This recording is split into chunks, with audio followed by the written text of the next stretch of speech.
การสอบเสียงจบสันมัธยมศึกษาตอนปลายม .7 ประจำศกปี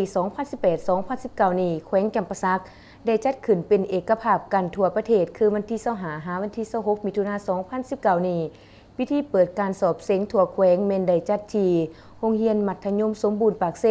โดยการเข้าร่วมของท่านบัวลินวงศ์ประจันทร์ห้องเกี่ยวแขวงจำปาสักมีการนำที่เกี่ยวของขันกระทรวงแขวงครูอาจารย์และนักเรียน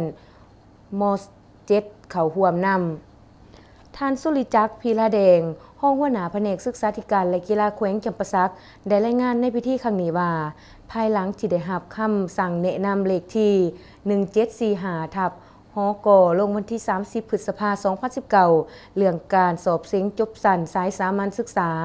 ทางแผนกศึกษาธิการและกีฬาแขวงจำปาสักได้กะเกี่ยมการสอบเสียงบรรดาคณะกรรมการต่างๆให้มีความพร้อมอย่างสมบูรณ์ในทั่วแขวงมีศูนย์สอบเสียงทั้งหมด27ศูนย์แบ่งออกเป็น310ห้องซึ่งปีนี้ทั่วแขวงมีนักสอบเสียงจบสั้นม .7 ทั้งหมด 6,311 คนหญิง